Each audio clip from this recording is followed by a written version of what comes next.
years, to be honest with you. I love it. It's a great country. And it was not by coincidence I came here also, because the last 3 months, obviously, this coronavirus 19 in London, because I'm based in London mostly since 25 years. When I saw people kind of ignoring about 2.5 months ago, actually even saying, yeah, that's only an influenza, and et cetera, going to the pubs, going to restaurants, I thought, this is not going to go the right direction. So Hungary, I looked into, was a good option, family-wise as well. They're also here. So for that point of view, I came to Budapest, stunning city, first of all. But I will have to also congratulate the government here of Hungary. They really managed it extremely well. They're quite disciplined with handling it. And to be honest, I'm now here really feeling safe, and that's the most important part. And they're doing a good job as well. Everything is up and running slowly again already here. So I think they've done a very good job, and I'm actually enjoying here. So it's a great place to be at the moment. So well, as you say, in Skype, Zoom, the last 2 months, I think everybody got used to it to be connected with these, Absolutely. I think this is going to be, I hate to use the word new norm, but I suppose, it's probably going to be this way for a while until we are allowed to travel and meet with people, right? Because I'm pretty sure in your line, nothing beats face-to-face. You can meet with people on the phone, emails, calls, but nothing beats sitting in front of the person and talking to them, right? Absolutely. I think the old-fashioned way of doing a deal or talking, I think the intuitive way of talking to face-to-face and looking in the eyes of the person, I think is very, very important. I think the digital part of it takes 80-90% off you in terms of workload and emails, as you say, communicate. But when it goes to serious talk, I think that one-on-one talk is without a doubt a missing point. As you say, the traveling side is a little bit restricted for everybody a little bit, including myself. I'm actually getting used to staying in one place where I'm not really all the time. I'm on a weekly basis on the plane, so I'm actually enjoying it, to be honest with you, at the moment. So, but you're right, that one-to-one meeting, it's very crucial for doing this. You've been doing quite a lot after your football career.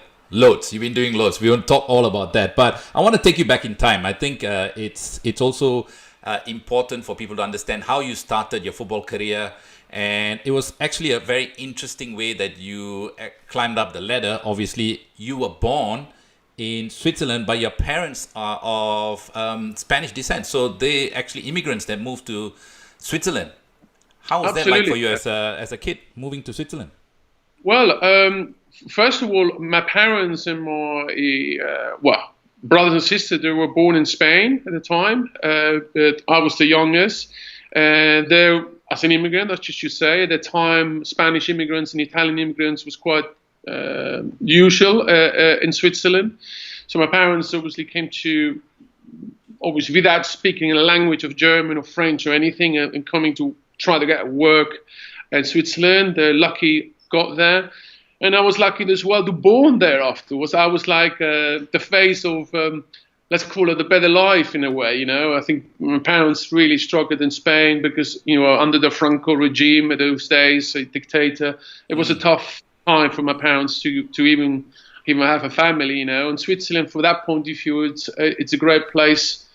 And they were very good as well for us to take my parents. I was born there, I grew up there, so I'm very Swiss in that way, because I went through the whole education system in Switzerland, thanks to my parents who had the idea to go to Switzerland, and also thanks to Switzerland to accept, at this time, immigrants from Spain, So, yeah, it was not easy growing up as well, because sometimes, as you just mentioned, that's why I feel quite a lot with immigrants actually traveling, who has to economically need to leave that country to go for better life somewhere else, how tough it is to integrate it, because there's a different culture.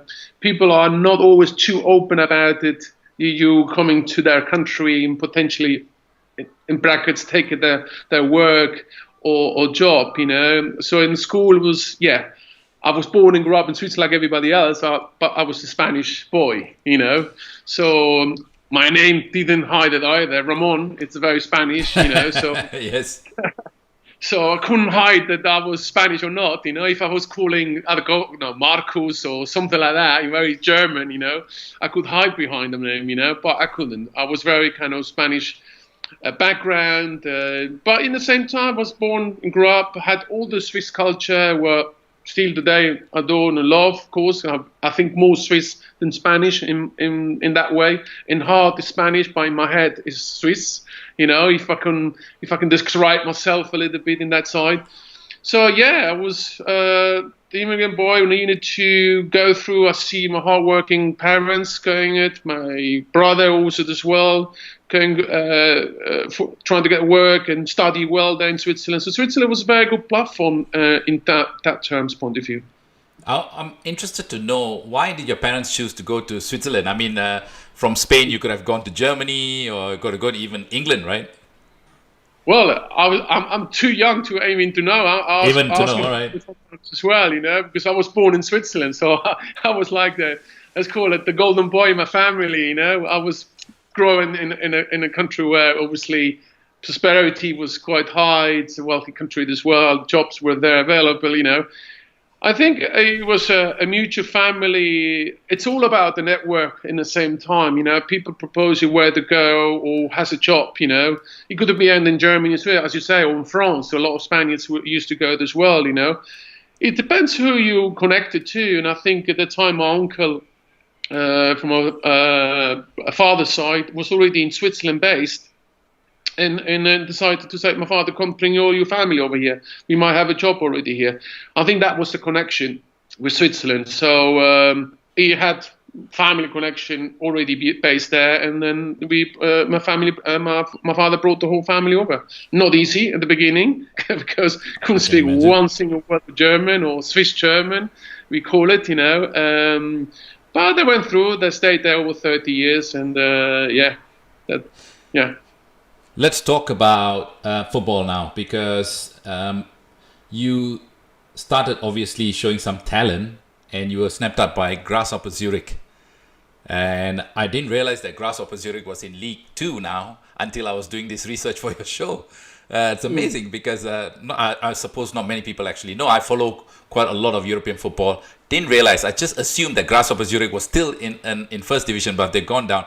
But how did you end up playing for Grasshopper Zurich? Because that's not the town that you actually grew up. Were you growing up in Zurich? No, I grew up in Drimbach. It's a village. Olten is the main town next to that Drimbach village. I was playing for Olten, FC Olten, and at the time, and FC Drimbach as well. That's in Canton Solothurn. It's about 40 minutes from Zurich. So with 15, 16 years old, Grasshopper, one of the scouts, discovered me and said, why don't you come to Grasshoppers? And then that was a big challenge first, because my parents said, well, you're very young. You need to move all the way to Zurich, the big town, in brackets, And Grasshoppers, of course, Zurich was a big club, and still a big club, one of the most winning leagues in Switzerland, record winning, and so on and so on. It was an honor to join such a big club at that time in Switzerland. But my parents insisted, if he goes to Grasshopper, he needs to have an education. Otherwise, it's not goes just to play football. So it was a big battle between my mother and the club, and I was in the middle crying because at that time I really didn't care about the education. Football was my passion. I wanted to just 15, 16 years old. Big club wanted me. I want to just really enjoy football. And I was crying, it's not going to happen. One day yes, one day no. And then Grasshopper finally found the model to do that and satisfy my mother to start with, of course, to create a pilot scheme myself to have an education plus playing football as well. And that pretty much signed it off. And I joined Grasshopper Zurich. Yeah, that was, we'll talk all about that. I suppose pilot project I did with you with education, because that served you well later in life, especially when you started into the banking world. We'll come to that. I didn't realize it's your birthday on the 14th of June. Darren T, one of the fans watching, he says, happy birthday in advance. His is on the 14th. Yes, thank you very much. Yeah, Thank you and for by the way, he's a Liverpool fan. my age again.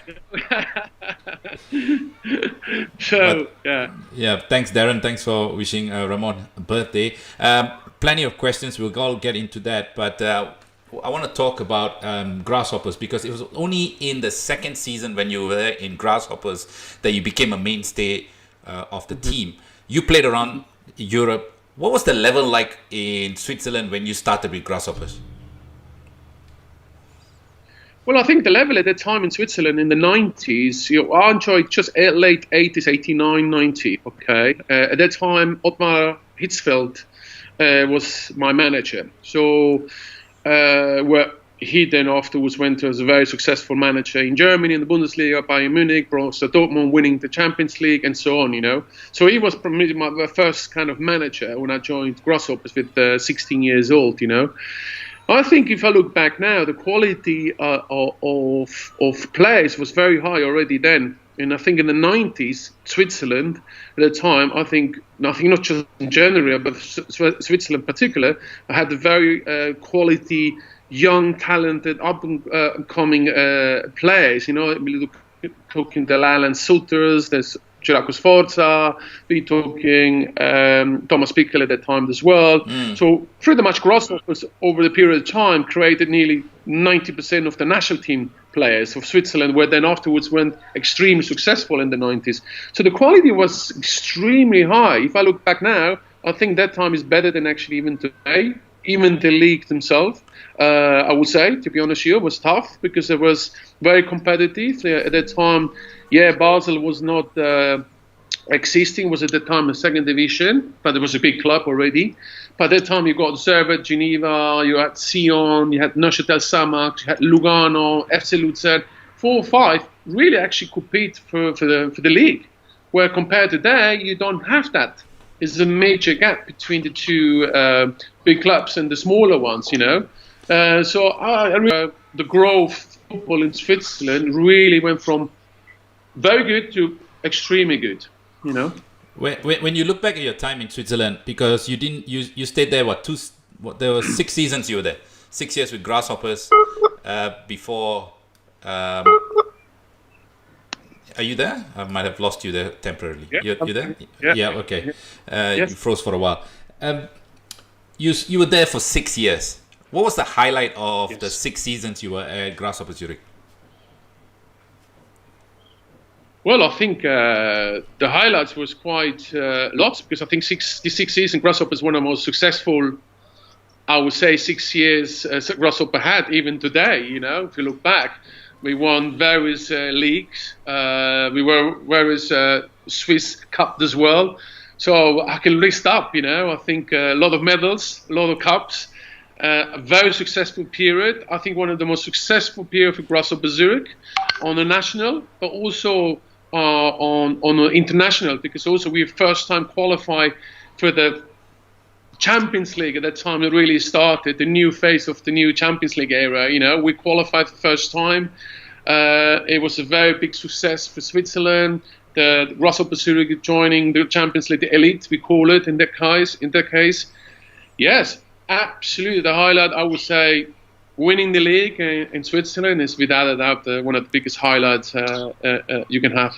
I want to just point out, because 1990-91 season you won the league, 94-95 you won the league, 95-96 you won the league, which is back-to-back, Swiss Cup in 93-94. So plenty of, I would say, trophies there or medals to put in your cabinet. But the chance then came for you to move to Italy.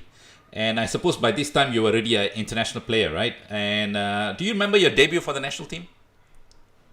Yes, very much, of course. I was in North Africa against Tunisia at the time, about the last 30 minutes. I was playing actually right back, to be honest, not as a centre-half. So Roy Hodgson was our manager at the time. And he, called me up. It was my first call at the time. And it was like, there's a story behind that as well, because obviously, again, my Spanish background comes into it.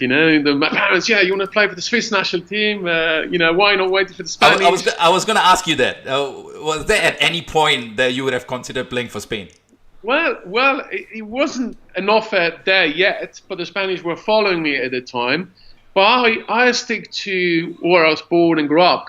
I was born in Switzerland. I was born and bred in Switzerland, to be honest with you. At home, of course, I had my Spanish integration. I had my lovely food of Spanish, of course, but on day to day, I was Swiss. For me, it was an obvious call that I need to be loyal to the Swiss side of point of view and join them. That was not even a major question. And I'm lucky and happy I done that because the Swiss national team was giving me a very good international career there afterwards. And I was very happy to my first kind of game. I was super excited. Very exotic because I was in North Africa the first time. I was in Tunisia, so it was it was a great time to do that. When you talk about Roy Hodgson, because I want to ask you about what sort of a manager was he? Because at that time, was he already as big as I suppose now that he's got he's managed so many teams around the world? What was your relationship like with him? Well, first of all, Roy Hodgson, thanks to him, frankly saying, I have also my international Swiss career as well in the national team. He was the first coach who really called me up for the national team. He was extremely knowledgeable. I learned a lot about with him. Even with that 10 days you play in the national team, because you play with the best players of Switzerland, and at the time was very, very high quality, I would say, to be honest with you. He, of course, now he had an enormous career as a coach, obviously, he's, but at that time, I think he just came from a very good job he was doing in Sweden. He spoke fluent Swedish as well. Yeah. For an English gentleman to speak another language, as you can imagine. That's amazing. It's not an easy one, But then he come to multicultural Switzerland in a way, and you got three languages. You got obviously the German, main language. You got the French, and you got obviously the Italian. So we got from all three parts of Switzerland. We had players, and he integrated. He started to speak German quite fluently, but French was one of the languages he really coped well, because he was also the coach of Neuchâtel Xamax, So we knew from him there. But my relationship was extremely good with him. He was a fantastic gentleman as a coach, absolutely top man, And without a doubt, the most successful coach manager in Swiss history, because he was the first one qualifying us after 30 years for the 1994 World Cup, and then thereafter the 96 as well. So from that point of view, without a doubt, the best coach we have in Switzerland in history. Well, I want to talk about your career with the national team, because you played the Euros, right? Did you? Yeah. Yes. Yeah, and that was in '96 in England. Yes, 24 years ago, my friend. Yeah, I know exactly. Again, Yeah, I know. Tell us about that. Tell us about how your mindset to it, because that's a major tournament, right? Every player wants to play in big tournaments. That's a major tournament. How did you approach a major tournament like this? Because one good performance or a couple of good performances, you're set for a good move, right? Very much. You're absolutely correct. These platforms, how we call it in football terms, is these World Cups. Of course, it was the whole world watching. The European Championship, frankly saying, watches those of the whole world, because the best teams in the world playing in one month together. So for us, the Swiss nation, we are small. We are still kind of unknown within the football international world. Where the respect was there, but the underestimation was still there as well. It's a small country, maybe not as powerful like other big countries like England, Germany, the Italians or Spaniards, So we had the more difficult. We have to prove ourselves pretty much with the big boys, So approaching to this tournament, it was a very exciting moment for myself as well, Prior to that, as you just mentioned, I had a great season with Grasshopper Zurich as well. We won the league. We were playing in the Champions League. People were already watching us in the international level as well. I had the potentially already an approach from football clubs internationally, like the HSV Hamburg from Bundesliga at the time. I remember the time I couldn't go there, and then everybody said, wait until the European 96 is done, because that will give you potentially bigger offer. I'm kind of very conservative. When you have somebody wants you, you have to go. Don't miss that last opportunity, because you don't know if you're injured, whatever it is. So I was a little bit upset not going at the time to Hamburg, HSV at the time, Bundesliga. But I can see the brighter future that potentially the Euro 96 might give you. So somebody else was believing more in me that I'm going to do extremely well in the Euro 96 to myself. Well, that's good. You need that. Sometimes people need to push you, because you might have limitation to push yourself. Somebody else, completely a stranger, might say, you know what, you're better off waiting for the 96. So I've done that, and lucky enough, I would say I've done a very good tournament. And I think the opening game against England, you got the host that's coming home, the whole song, the whole atmosphere at Wembley Stadium, the historical stadium as well. And it was a fantastic day.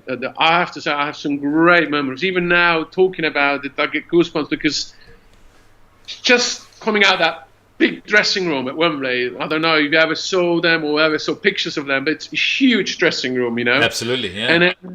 And it's an enormous walk from that famous tunnel you have, you know.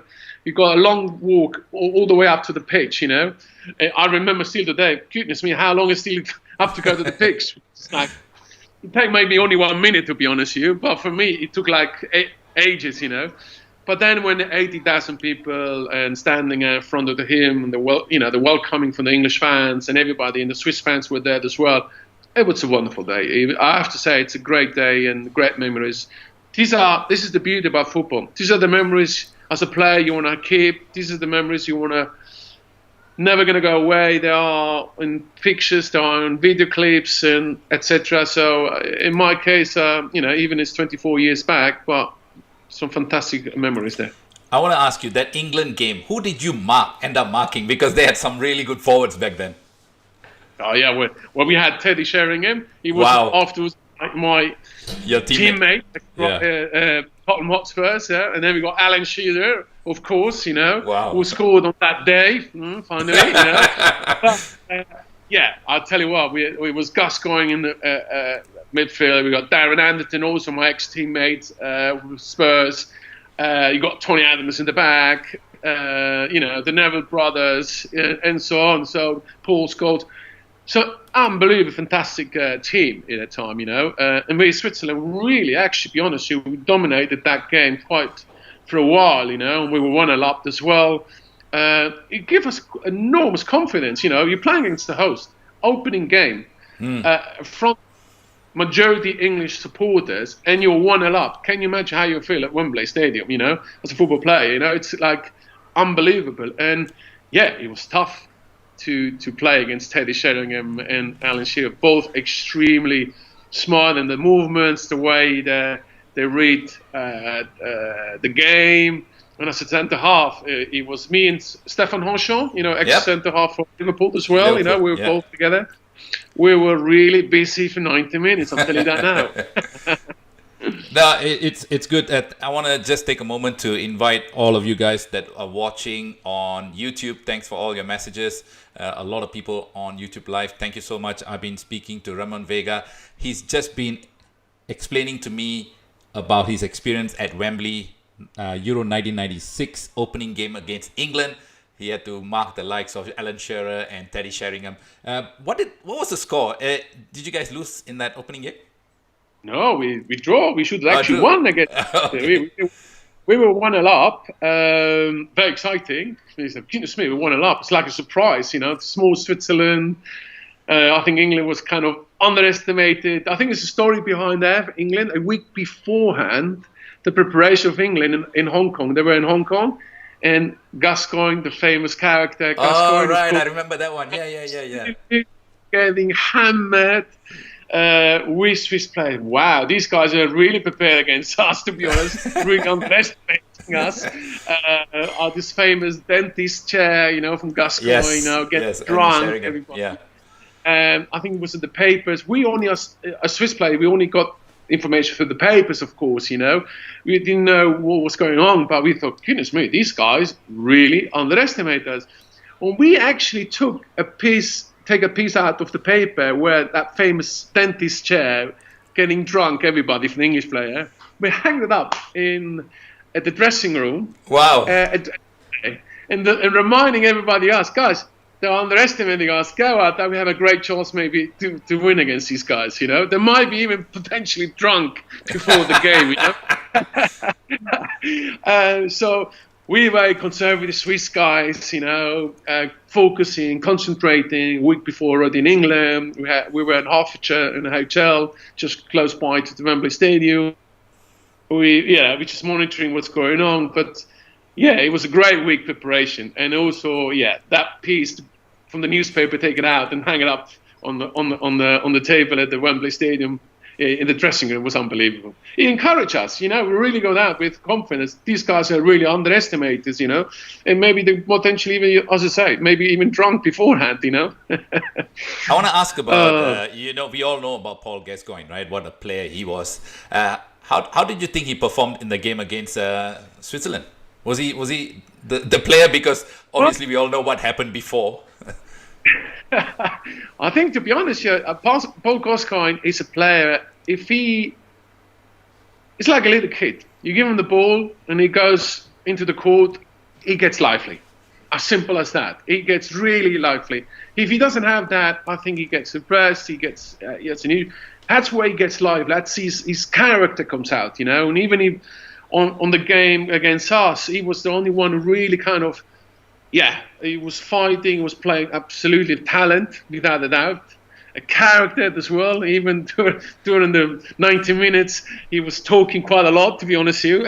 Yeah, I'm not going to say which, because we are live here, But he was winding up quite a lot of Swiss players as well. Some of them couldn't understand English, lucky enough.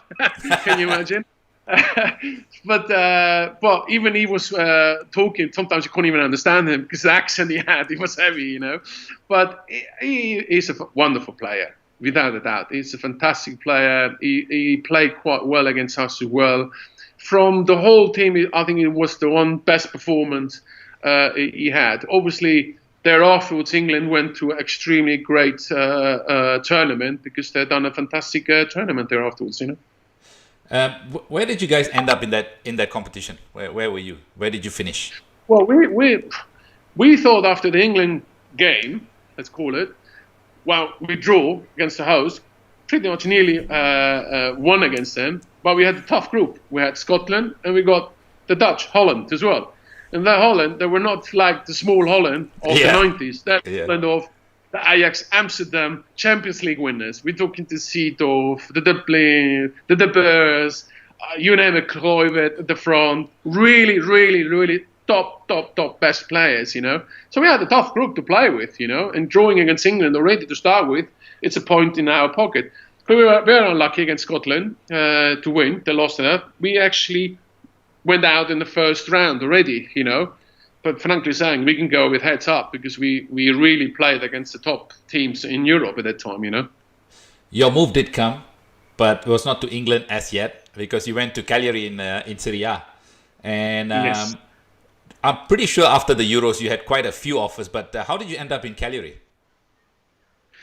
Well, I think it was during the Euro 96, people were in a hotel faxing, calling. At that time, it was not so much mobile phones, like today, WhatsApp. And communication was through fax and through a teammate's room. Listen, somebody's calling an agent and so on, All of that happened, And suddenly, because after the first game, you're suddenly on the map within the European football. A lot of players within our squad also played well, so everybody was looking to engage with you. So I had from Italy, from Germany, from England, kind of offers wanted to contact me, and I told them, listen, until the Euro 96 is not finished, I'm not going to talk to anybody because otherwise you're not going to come focus onto your game, So I done that, and then afterwards, Cagliari at that time was Serie A. And frankly saying, in the 90s, to be in the Serie A, this was the best league in the world. Yeah, absolutely. I don't want to remember you again, but I'm talking about the Brazilian Ronaldo, the Boban, Savicevic, we took in Del Piero, Batistuta, Robbie Baggio, as a centre half from Switzerland. From small Switzerland, coming to the defenders' country of the defender centre half, the best in the world, the Maldinis, the Baresi, the Costa Curtas, and so on. And you've been called to play in that league. Listen, I don't think there's a major question to ask that. You actually run down there. And I have to be honest, I was glad I made that decision because it was a fantastic experience. Cagliari and Sardinia, stunning place, to be honest with you, to playing. But, and playing every weekend against the best strikers in the world, one thing is to play against Alan Shearer and Teddy once in a tournament, but having that caliber every weekend as a centre-half, it makes you enormous improvement. Italy was well advanced in lots of technical and tactical awareness already. We're talking to Arrigo Sacchi, the Capellos, great managers already. So for me, it was a great step to go into it. But the Premier League was calling.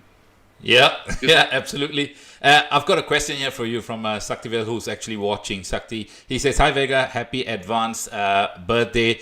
Which was the most demanding league you had to play? You played in, and how did you cope with, I suppose, like you said in Italy? He's just asking, how did you cope with and adapt to the challenges that were thrown at you?"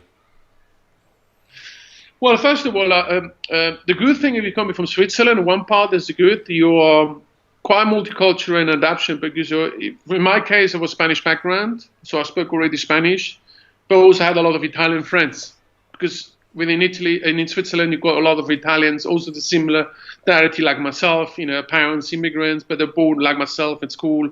So we spoke Italian as well. For me, to adapt to Italian culture was quite not straightforward, I would say, but quite easier to adapt, and it's around the corner as well.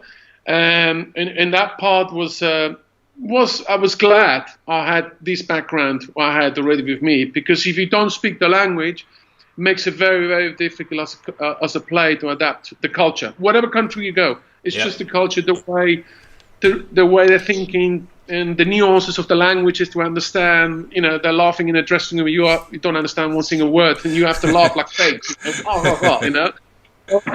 But it is nice when you integrate immediately, because you can actually talk to them in the same language. And that was very helpful myself at that time. I really enjoyed it, Italy. And you stayed there for a season. Who would you say was the hardest opponent that you faced in the Serie A? Oh, there's so many players too. My gosh, we took in one weekend is every week, Aldo, 1 week is the Roberto Baggio, next time. I think, so thinking back, Gabriel Batistuta, when he was playing at Florence Fiorentina at the time, Fiorentina, he was a very tough opponent, very tough, the Ronaldo Brazilian, where it's a different planet. He was just, for me, one of the best in the world, without a doubt.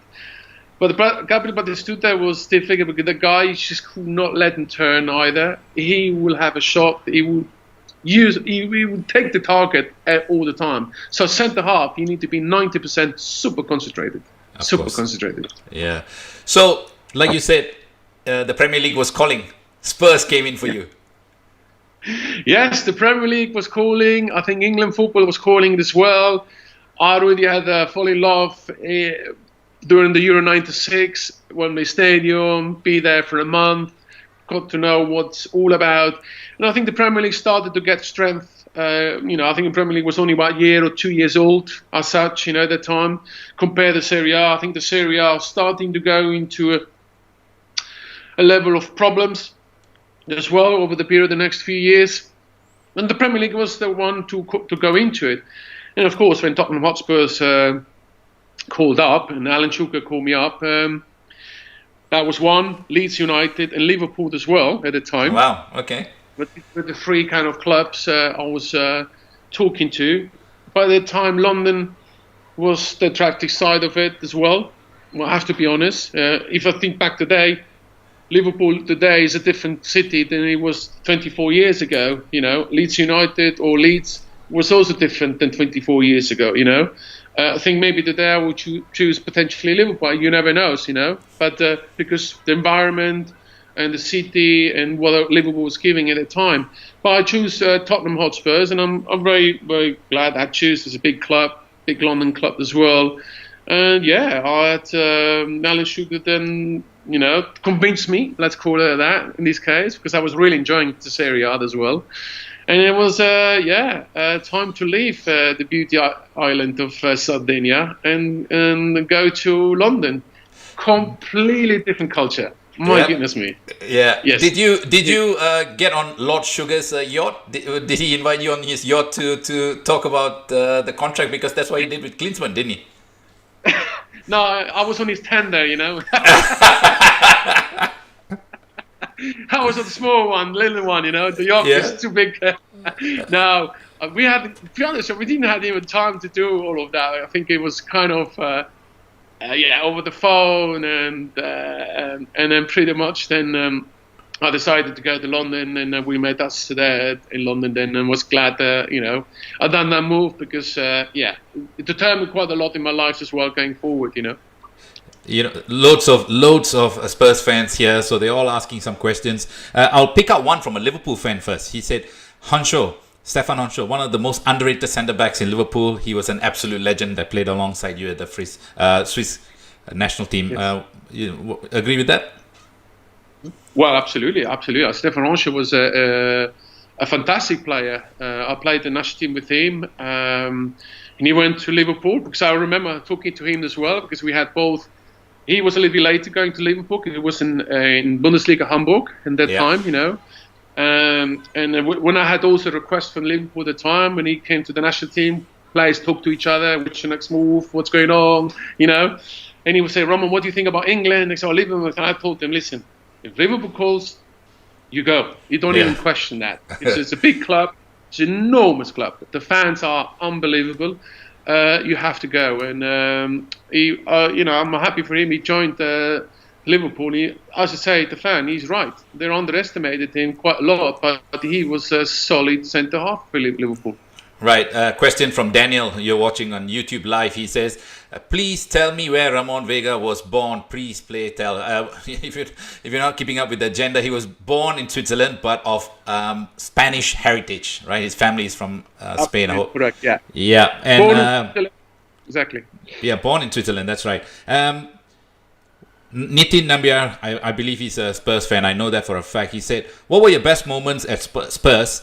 Who was, in your opinion, was the best player you played with during your time there? Also, thank you for your service to Spurs. I hope you and your family are keeping well in these weird times, Ramon. He says, come on, you Spurs. That's a truly, truly good Spurs supporter, you know. What's his name again?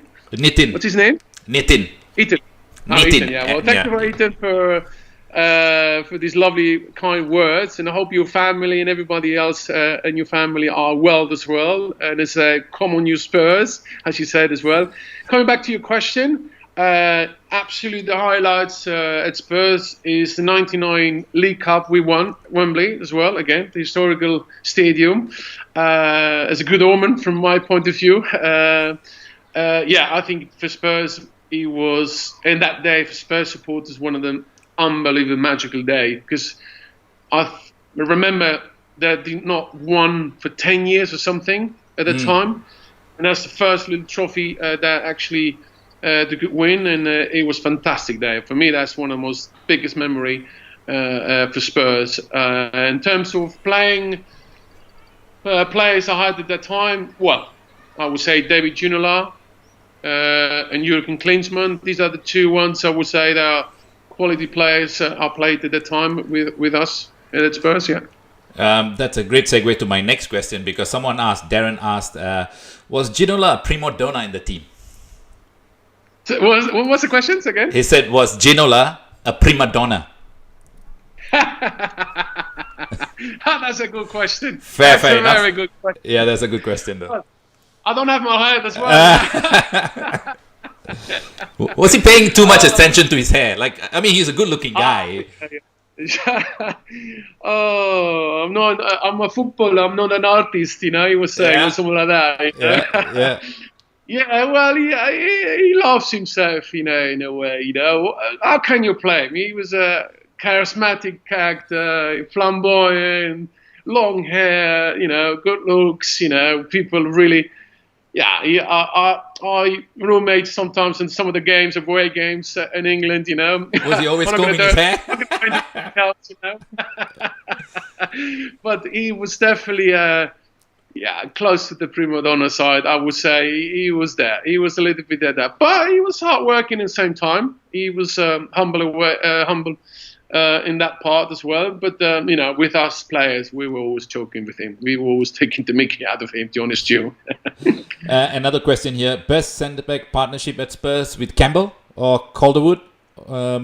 And another question, the same person, Darren, saying, how fit was Stephen Carr, I suppose? One of the best right backs, in my opinion, during that time. Oh yeah, well, all these players were mentioned was fantastic. I remember joining Spurs at the time. Well, first of all, Stephen Carr was a young lad just coming through the ranks of Spurs. Great fighter, good Irish attitude. Right back. He really unbelievably improved over the period of the seasons. And he had a fantastic couple of 3 seasons as well. Without that, he was right. I think he was a fantastic right back. Colin Calderwood, we had a few seasons together. He was good. He read the game quite well. Of course, Sol Campbell and myself, I think the partnership was extremely strong. Two big fellas, as you can imagine. We had some, and on that 99 League Cup kind of season, we had a fantastic season also when George Graham took over at the time. We had a good 11 games with maximum 3 goals to concede. So we were a good partnership as a defenders. All 3 players were, I would say, in my time, some quality players. Right back, without doubt, the best at the time. Sol Campbell, without doubt, the partnership in terms of the centre half. In Colin, it was only for 1 season at the time with me. So, but he was a good reader of the game. Excellent. Maybe I want to take the moment to thank our sponsor as well, Matchday Affairs. Guys, go and check out their website, www.matchdayaffairs.com. They do tours to English Premier League games.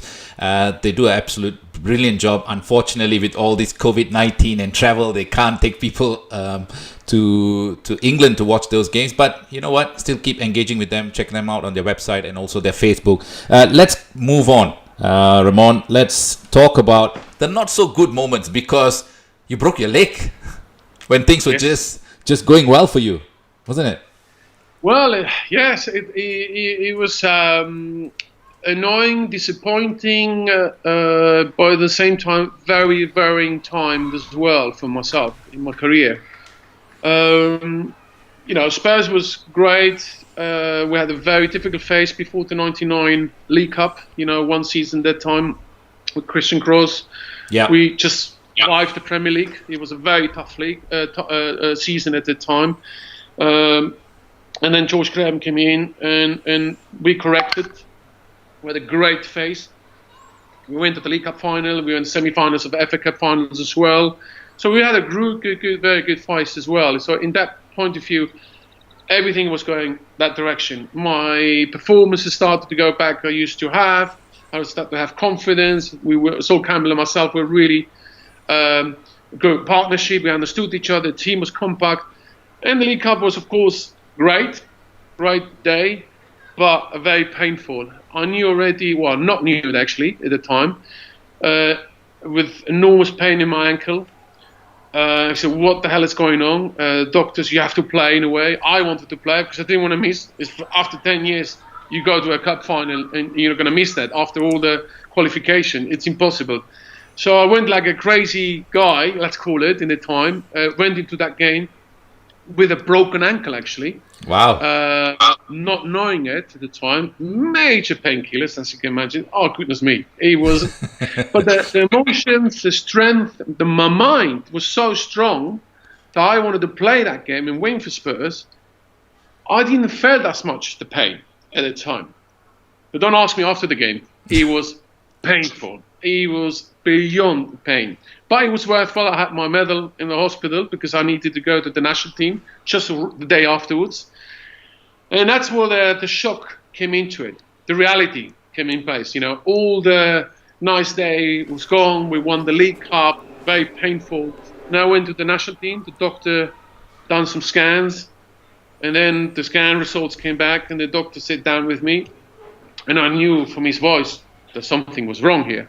Something was not right. Normally he's very bubbly and joking with me, etc. He said, Ramon, I need to take you seriously, blah, blah, blah, to the side. And I said, listen, I'm not sure if your career can start again. Because not only you had the broken ankle, you had the broken foot as well. And that one is not only just yesterday, it's been nearly 3 weeks broken already. So I was like standing back. I had some eyes crying nearly because I can see my career was ending nearly there in that time in front of me. When he was not certain that the bones really will heal together again, Lucky enough, I had a good 2-3 months of kind of therapy and everything, and the bone will go back, and I come back again. But it was a very, very scary moment at that time. Not a nice one, to be honest with you. Yes, your time at Spurs came to an end at the end of, I suppose, 2001, and you went on. No, actually, in 2000, you went on loan to Celtic. Yes. And was that an easy decision to move to Celtic? Well, at that time, easy. I think it was a good option. I won't call it an easy decision because the easy decision is a big club. There's not. You don't have to question if Celtic Glasgow wants you. It's if I look back now with my experience, don't even think twice. Go with your bike and go straight to the club. It was the best decision I made at that time, to be honest with you. It was after a very kind of coming back from the injury, slowly back. I came in and out of the squad to Spurs as well at the time, and big club Celtic was calling you with a great team. So it was a fantastic decision, and I think I've done some great history as well for the club. I really enjoyed it up there, without a doubt, Yeah, Nitin has come back with another question here. He said, today marks the untimely death of Justin Edinburgh. I don't know if you know him. It's been a year. Yes. Do you remember much of him? Absolutely, played with me. He was the left back with me at the time as well, Justin Edinburgh. Absolutely true legend. A great guy, great gentleman.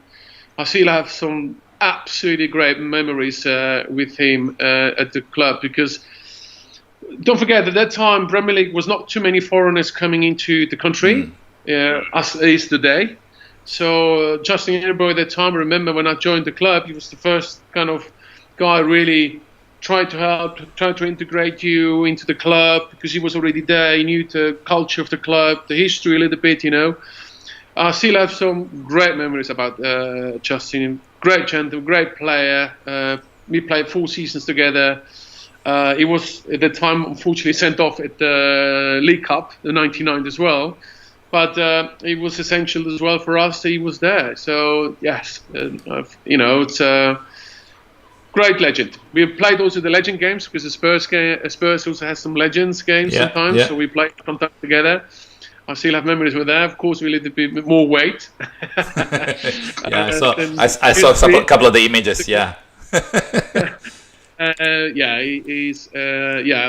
It's a sad day to memorize him, but we have to have the good memories of him. Is very, very high, to be honest with you. From Celtic, you went to Watford. Watford in the Premier League? I don't think so. They were in the Premier League at the time, right? Were they in the Championship? No. They were the Championship at the time. Well, first of all, Celtic was fantastic. Celtic was absolutely one of the best clubs I think played, to be honest with you. It was a shame I couldn't stay longer there. I won the treble with them. Everything you can win in Scotland. I think that's the season there at the time. I think Rangers the 9th or the 10th, whatever. We cut before Rangers had the 10th. We're playing like the such of Henrik Larsson. I was going to ask you that, Henrik Larsson. It just slipped my mind, and I had some notes here. How was it like playing with Henrik Larsson, the real legend? Fantastic. He was a legend at times as well. He was a great goal scorer. He was front with Henrik Larsson. We got Chris Sutton in the front as well. Yeah. We had Neil Nellen is today the manager of Celtic. He was in the midfield. Paul Lambert as well. At the back we had Johan Mjallby, the Swede. The team was unbelievable. It's a fantastic season we had. Treble. It was for me a wonderful. I wanted to stay forever. To be honest with you, the fans is off the clock. I have to say, one of the best fans in the world. It's as I say, when somebody's calling you from Celtic, if I have with the memories and the great memories I had and the great experience I have with Celtic, if a player has a chance to go, don't even think twice. Go, because you will not really regret once. It's a great club, fantastic club. Your manager was Martin O'Neill at the time? Yes, Martin O'Neill was a great manager as well, Steve Wolford, Robbo, from Nottingham Forest, the famous Nottingham Forest, ex-players as well. Great characters, all three, all different. And the nice thing about these three was all three had their strength and, of course, their weaknesses, of course, But they melt very well with the team. They really kind of built a very good charismatic team. That's why I think Celtic was extremely successful at the time. And I was glad and honoured to play under these three coaches at that time, and also winning 3 medals. Where end of the day, as a player, everything that counts is the medals. Anything else is absolutely history. To be honest, you finished your career off in France. You played 1 season in, I'm not sure how you can pronounce that, Créteil, yeah. It's an outskirts of Paris. Yep. It's a small club in the championship at the time. Créteil came into my career, my end of my career. After Watford, where I needed to be released at the time because Watford was going into very financial difficulties because ITV collapsed at the time, and of course financially they couldn't, potentially afford some of the players, and I preferred that they stay on financially than just having my 4 years paid out, so I needed to do a deal with them so I can go for free after 1 year already of my contract with Watford, and then that was my crucial time to decide where do I go next. Of course I prefer to stay in a club for 3-4 years because then you've got nice time to prepare you finishing of the career, but in football you never know. Nothing goes by plan, It's day by day, especially when you are 30, 31. This is a crucial time. Where are you going to finish? Injuries potentially might come a little bit more than previous years, so there was the time where I started thinking, where do I go after football? That was the time where a very important step where I go, So Créteil was part of the strategy in a way. So Créteil's smallish club in the second division of France. I had an agreement with them that I play a season, but that season is also prepare myself for the future, of course, of my post-career of the football player. And it was fitting me because for me, I can go to Paris, live in Paris, lovely city at the time. Play a club. We nearly went up actually after the first season. I was surprised, a small club like that. Great place as well. I got a great experience within the French league as well, and also prepare my post-career kind of situation, So Créteil was very crucial as well for my post-career because it gave me the time. They gave me the time to do it, Yep. We're going to be talking about that next, because as soon as you retired, you made a name for yourself as an entrepreneur. Then you also put your name in the hat to run for the FIFA presidency. Because I mean, as much as I want to talk about your business exploits, I want to talk about as we are fast approaching an hour. I want to talk about the moment you decided to run for the FIFA presidency. That was, I would say, maybe came as a shock to many, but maybe not to you, because I read that the reasons behind that is all valid. Because, as an ex-pro as myself, I would love to see the game be run by another ex-pro. Not with some guys in a suit who have never kicked a ball in their life and never lived the life we lived, right? So tell us, what was your motivation behind running for the FIFA presidency? Well, first of all, FIFA was very close in a way, indirectly to me, because I was playing in Zurich. Zurich is the main headquarters of FIFA. Was always a bit close to them as well. Got to know quite a lot of people there as well.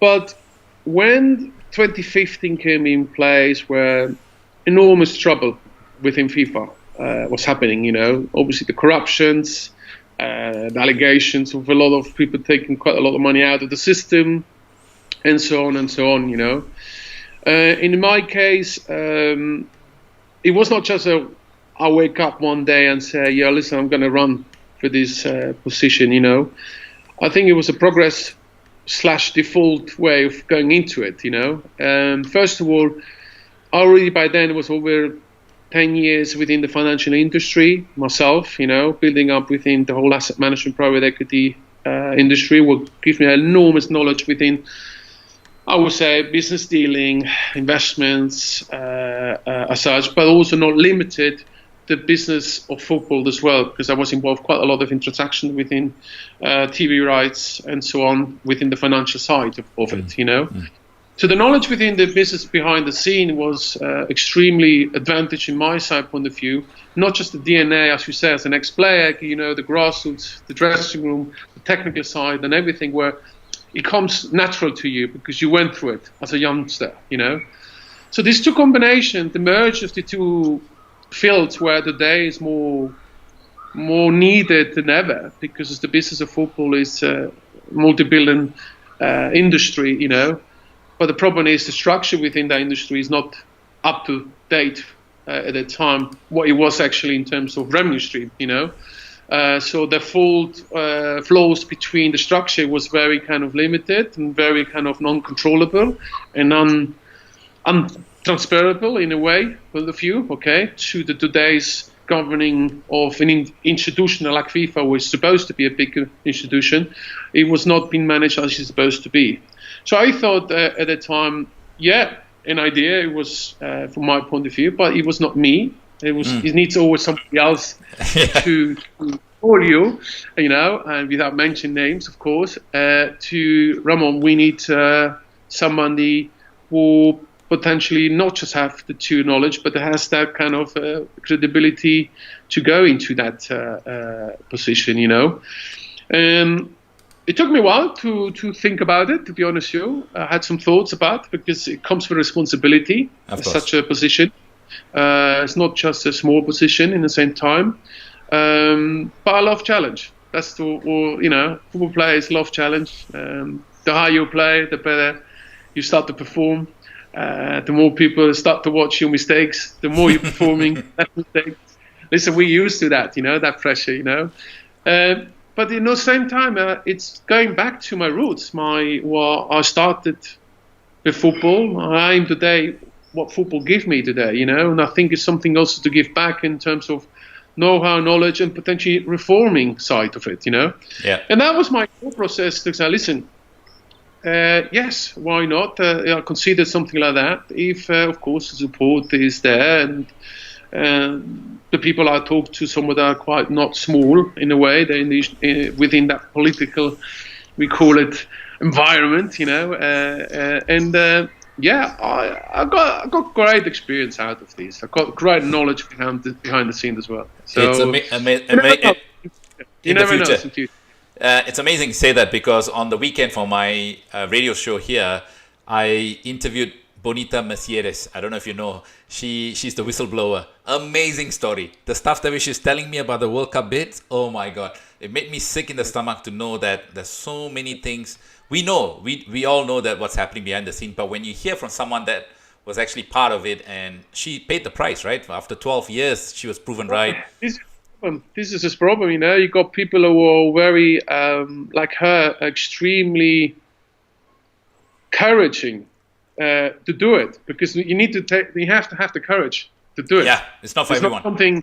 It's not for everyone to come out like her and say, blind bank, that's what it is, And to have people like that were coming out and really, I would say, dangerous position, because that's what she's putting in herself, because you're suddenly a lonely place. If you start to get against the system scenario, that's where you start to be a lonely person and you'll be kicked out. It's simple as that, And And I think it's good that people like that are in the system as well. They still believe in that truthness and kind of transparency side point of view as well. Because at the end of the day, it's still a football game. Yeah, absolutely. We start to make it too much politics behind of that, where in the end of the day, the guys who actually have to play the football on the pitch are the ones who actually have to perform.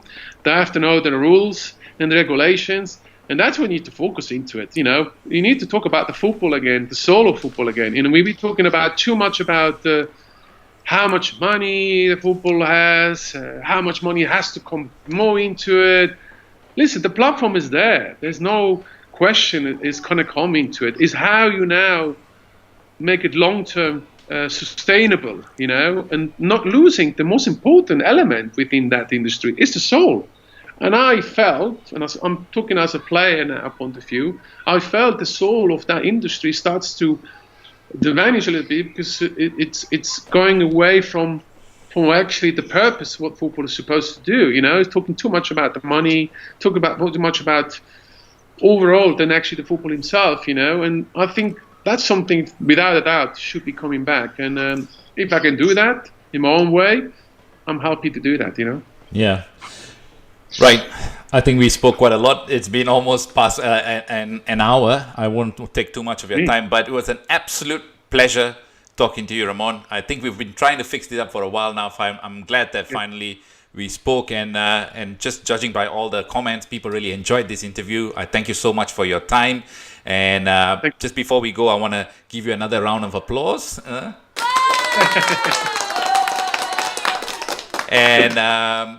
So we wish you the very best for the future. Well, thank you very much, and then I'm glad that you're doing some shows like that as well for yourself. I've been following you as well for a while now. I'm glad we finally make it to that interview, to be honest with you. Yeah. And I'm happy to talk to all the supporters. Hopefully, I could answer all the questions to them as well. And I think, as I say, I'm happy to make interviews like that, and I hope people helps and supports their way of thinking as well in the future. Can you tell the fans watching how can they actually follow you? Where can they find you? On Twitter? Oh, goodness me. You put me on the spot now, I think on Twitter, I'm on Twitter, of course, most likely, and and Facebook as well, and LinkedIn. Okay. 2 to 3, and Instagram. These are the 4 places to go, More start with Ramon Vega, Yeah. All right, guys. So if you want to follow what Ramon has been up to and all the stuff that he's been talking about, make sure that you follow him on all the social media platforms. And just before we go, I want to thank our sponsors again, Matchday Affairs. Check out their website, www.matchdayaffairs.com. Thank you so much for supporting this show.